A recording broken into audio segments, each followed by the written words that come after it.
வணக்கம். ஒரு நாள் ஃபோனை ஸ்க்ரோல் பண்ணிகிட்டே இருக்கும்போது எதேர்ச்சியாக கவிஞர் விக்ரமாதித்யனின் கவிதை ஒன்றை வாசித்தேன். அந்த கவிதை வளமாய் இருந்தால் என்ன, வற்றி காய்ந்தால் என்ன, என் திசையில் இல்லாத நதி.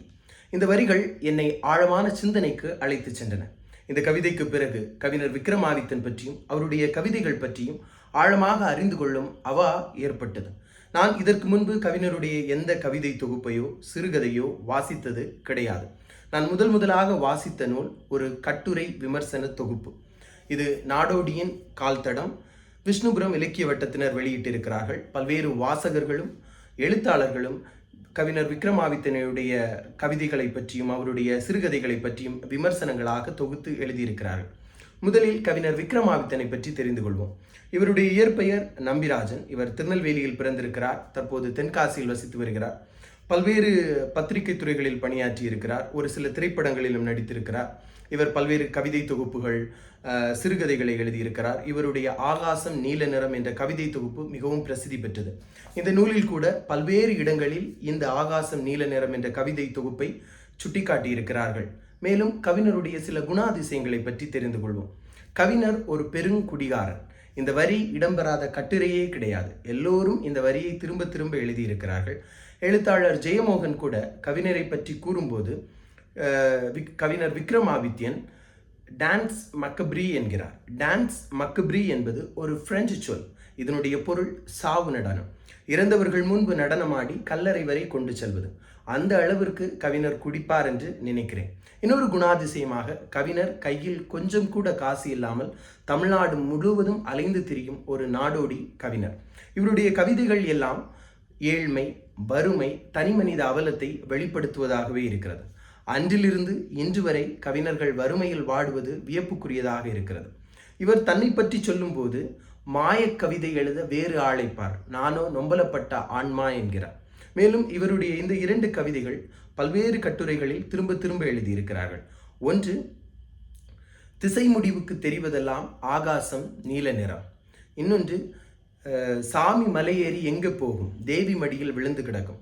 இந்த இரண்டு கவிதைகளும் வராத கட்டுரை தொகுப்புகளே கிடையாது.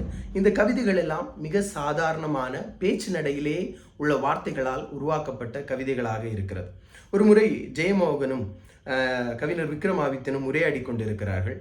கவிஞர் விக்ரமாதித்யன் சொல்கிறார், கவிஞர் கண்ணதாசன் கவிதை எழுதும்போது ஒரு முறை கூட குடித்து கொண்டு எழுதியதில்லையா, நானும் கூட அப்படி என்கிறார். ஜெயமோகன் திரும்ப கேட்கிறார், அப்போது எதற்காக நீங்கள் குடிக்கிறீர்கள் என்று. விக்ரமாதித்யன் பதிலளிக்கிறார், நான் கவிதை எழுதுவதற்காக குடிக்கிறேன் என்று சொன்னேனா, அது வேறு என்கிறார். ஜெயமோகன் விக்ரமாதித்யனை பற்றி சொல்லும்போது குடிக்கும் விக்ரமாதித்யனுக்கும் குடிக்காத விக்ரமாதித்யனுக்கும் நிறைய வித்தியாசங்கள் உண்டு. குடிக்கும் விக்ரமாதித்யன் ஒரு களியாட்டம் கொண்டவராக இருக்கிறார். குடிக்காத விக்ரமாதித்யன் மிகவும் ஒரு பண்பட்ட மனிதராக இருப்பார் என்று சொல்கிறார். மேலும் ஜெயமோகன் விக்ரமாதித்யனை தமிழின் பணினி மரபோடு ஒப்பிட்டு பேசுகிறார். நீங்கள் இந்த புத்தகத்தை வாசிக்கும் முன்பு இவருடைய கவிதைகளையும் இவருடைய சிறுகதைகளையும் வாசித்துவிட்டு இந்த புத்தகத்தை வாசித்தால் உங்களுக்கு இன்னும் ஆழமாக புரியும். நான் இவருடைய வேறு எந்த புத்தகத்தையும் வாசித்ததில்லை. இந்த புத்தகத்தில் கூட இவர் ஒரு சிறுகதையை பற்றி ஒரு கட்டுரை வரும். அவன் அவள் என்ற ஒரு சிறுகதையை கவிஞர் எழுதியிருக்கிறார். ஆனால் அந்த கட்டுரை எனக்கு புரியவில்லை, ஏனெனில் நான் அந்த சிறுகதையை வாசித்ததில்லை. எனவே நீங்கள் கவிஞருடைய வேறு கவிதை தொகுப்பையும் சிறுகதைகளையும் வாசித்த பிறகு இந்த புத்தகத்தை வாசித்தால் இன்னும் உங்களுக்கு ஆழமாக புரியும். மேலும் இந்த புத்தகத்தில் சில கவிதைகள் என் நெஞ்சை தொட்டு என் சிந்தனையை தீண்டியது. அந்த கவிதைகளை வாசிக்கிறேன், கேளுங்கள். இரத்தத்தில் கை நனைத்ததில்லை நான், ஏனினும் இரத்தம் சிந்த வைப்பவர்களின் நிழலில் தங்க நேர்கிறது எனக்கு. சோரம் தொழிலாக கொண்டதில்லை நான், ஏனினும் சோரம் போகிறவர்களிடம் சோறு வாங்கி தின்ன நேர்கிறது எனக்கு. திருடி பிழைத்ததில்லை நான், ஏனினும் திருடி பிழைப்பவர்களிடம் யாசகம் வாங்கி வாழ நேர்கிறது எனக்கு. கூட்டி கொடுத்ததில்லை நான், எனினும் கூட்டி கொடுப்பவர்களின் கூட திரிய நேர்கிறது எனக்கு. காட்டி கொடுத்ததில்லை நான், எனினும் காட்டி கொடுப்பவர்களின் கருணையில் காலம் கழிக்க நேர்கிறது எனக்கு.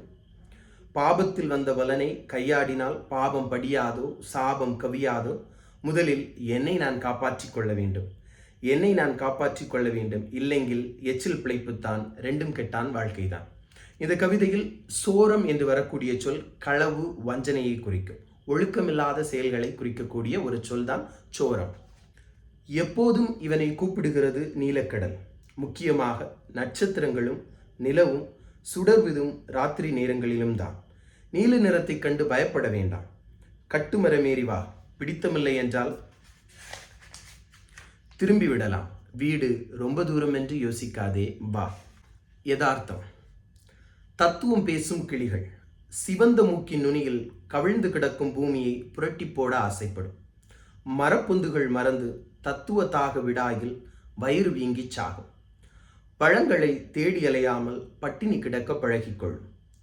பருவகால ஓர்மை கெட்டு துணை ஞாபகமற்று குஞ்சுமுகம் பாராமல் சில கிளிகளை சேர்த்து கொண்டு திகம்பரனைப் போல திரியும். ஆலோலம் பாடி கவன் எறிந்து விரட்டி அடிக்கும். யதார்த்தம் தெரியாது. மறுபடியும் மறுபடியும் சிவந்த மூக்கின் நுனியில் புரட்டி போடும் கனவு காணும். ஆகாசம் நீல நிறம். கிழக்கு வந்து கூப்பிட்டு போகும். சிந்தித்து சீரழித்ததை சேர்த்து விடலாம் என்று நம்பிக்கை தரும். நல்ல புத்தி சொல்லும். மேற்கு கொஞ்சம் ஆறுதலாக காத்திருக்கச் சொல்லும். முடியாதென்றால் போய்த்தலை என்று கோபிக்கும். தெற்கு மனதுக்குள் நினைக்கும், வரவேண்டிய இடம் தம்பி, போவதுதான் முடியுமோ இனி என்று நிச்சயத்துடன் எதிர்பார்த்திருக்கும். வடக்கு திரும்ப திரும்ப அழைத்து தொந்தரவு செய்யும். இப்போதைக்கு என்னிடம் வந்து இருவென்று கட்டாயப்படுத்தும். திசை முடிவுக்கு தெரிவதெல்லாம் ஆகாசம் நீல நிறம். நாம் சாதாரணமர்கள், நமக்கு தலைவன் ஒருவன் வேண்டும். நாம் சராசரிகள், நமக்கு மீட்பன் ஒருவன் வேண்டும். நாம் சாமானியர்கள், நமக்கு இறைவன் இல்லாமல் தீராது. நாம் மனுஷர்கள், நமக்கு மனுஷியின்றி முடியாது. பின்னேயும் உறவுகள் வேண்டும், இன்னும் கலைஞர்கள் வேண்டும், மேலும் சுகங்கள் வேண்டும், மேலும் மேலும் பணம் வேண்டும், கேளிக்கை கொண்டாட்டங்கள் சகலமும் வேண்டும். சந்தோஷம் ஆனந்தம் அத்தனையும் வேண்டும். இத்தனைக்கும் சமூகம் வேண்டும்.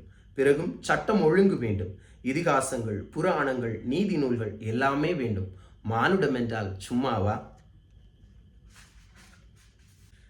ஏற்கனவே கற்றுச் சொல்லி தந்தவற்றை மறக்க வேண்டியதுதான் என் பிரச்சனை.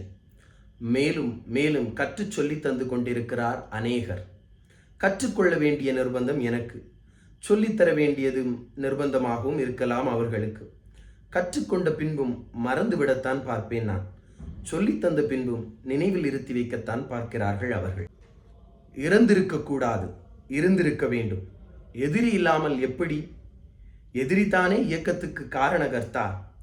எதிரியே மறைந்து விட்டால் என்ன செய்ய? சுலபத்தில் கிடைப்பானா எதிரி? எவ்வளவு காலமாய் எதிரியோடு எதிரி இருந்தவரை எத்தனை சுவாரஸ்யம்! இப்போதோ சலிப்பு. இத்தனை சீக்கிரம் போயிருக்க வேண்டுமா? எதிரி இல்லாமல் எவ்வளவு காலம்? எப்படி ஒரு சூன்யம்! எதிரியின் சாமர்த்தியம் யாருக்கு வரும்?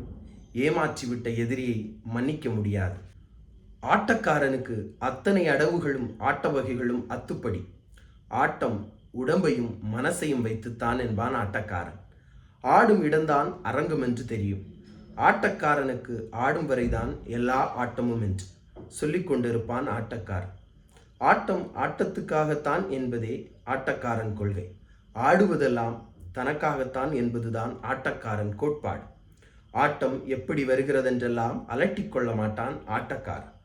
ஆட்டம் முடிந்த பின்னே ஆட்டத்தை மறந்துவிட்டு போய்விடுவான் ஆட்டக்காரன். அருவி யாருக்கும் சொந்தமில்லை. அதனால் அருவிக்கு யாரும் அந்நியமும் இல்லை. விழுவது தவிர்த்து வேறு லட்சியம் என்ன உண்டு அருவிக்கு? குளிர்ச்சியும் தெளிவும் அதன் குணங்கள் அல்ல, இயற்கை. அரசுகள் மாறுவதும் ஆட்சியாளர்கள் புதிதாக வருவதும் அதற்கு ஒரு விஷயமே இல்லை. அருவியின் எல்லைக்குள் யாரும் செய்தித்தாள் மேய்வதோ அரசியல் பேசுவதோ இல்லை. அருவியிடம் கோபம் கொள்வார் யாரும் இல்லை. அவசியம் என்ன இருக்கு அதற்கு? அருவி வாழ்தல் பயம் அறியாது. அதனால் சுரண்டல் தெரியாது. அருவி இறை தேடியோ புணர்ச்சிக்கோ அலைவதில்லை. கேள்வி கேட்பதும் குழம்பி தவிப்பதும் கிடையவே கிடையாது. பொறுப்பு, அலட்சியம், மகிழ்ச்சி, வருத்தம், பேறு, இழப்பு எல்லாம் கடந்து அருவி அத்வைதம், மார்க்சியம், ஜொராஸ்ட்ரசியம் எதுவும் தெரிந்து கொள்ள வேண்டிய இம்சையற்றது அது. 1000 தடவை அருவியில் குளித்தாலும் யாருக்கும் ஏன் புத்தி வருவதில்லை? என் அடுப்பில் நெருப்பில்லை, எனினும் எங்கெங்கோ அடுப்புகளில் நெருப்பு எரியத்தான் செய்கிறது.